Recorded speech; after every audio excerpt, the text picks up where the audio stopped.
dinosaur that pooped a planet. This is one of my favourites. Danny and Dinosaur liked to have fun. Some days they had lots, some days they had none. One day they were bored. They had no games to play. Danny said, "Dinosaur, what shall we do today? We could mow the lawn, we could tidy the place, we could do our chores, or we could go to space." "But you mustn't forget to have lunch," said their mummy. "You cannot have fun without food in your tummy." So they packed a packed lunch for the Science Museum, where the rockets were kept, if you wanted to see them. Wow, that's a big sandwich. There were hundreds of rockets and spaceship surprises, tall ones and small ones, of all shapes and sizes, and one that was ready to launch with a door big enough for a boy and his pet, Dinosaur. They ignored all the warnings. They couldn't care less.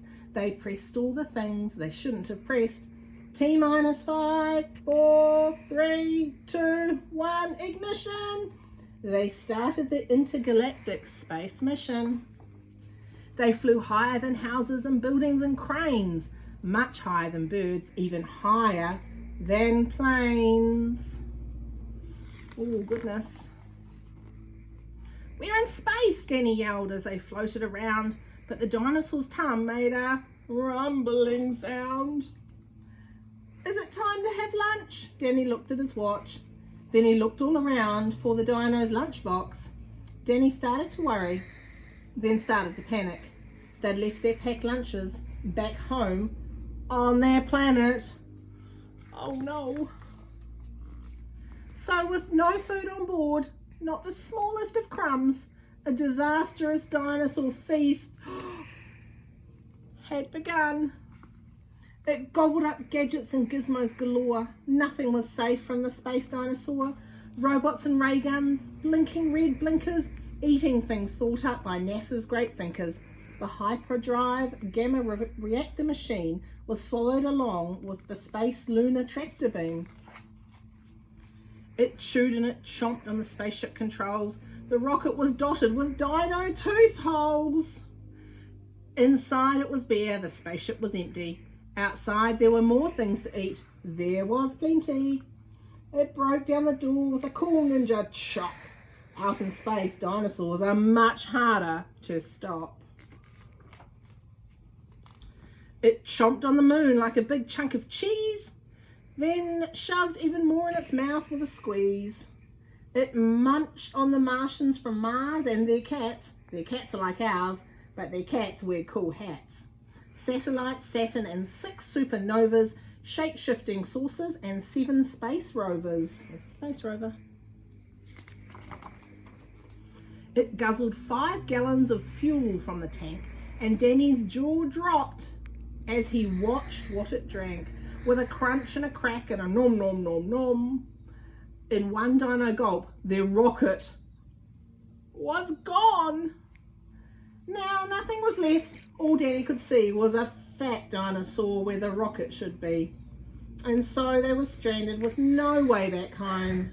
Just Danny and Dino in space, all alone. Now Danny was crying. He cried and he cried, he cried, and his tears filled up his spacesuit inside. Unless they were going to stay there forever, the dinosaur needed to do something clever.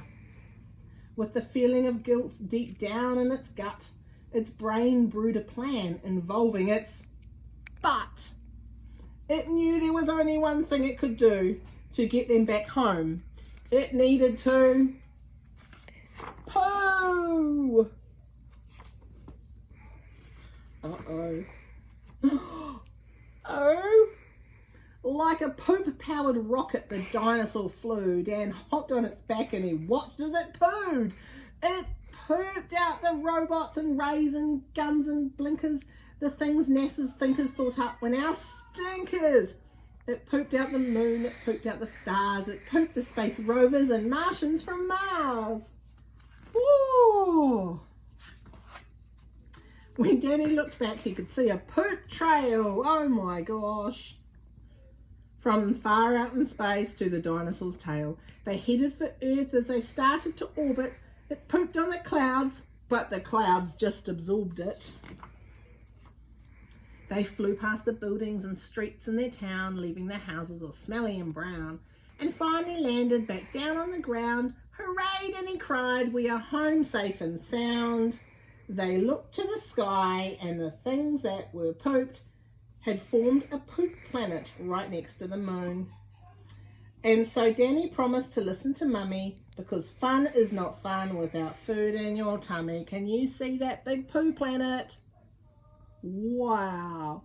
Do you think if you go outside and look at the moon, you can find a poo planet? Just when they thought all the pooping was done, a Mars cat plopped out of Dinosaur's bum. The end.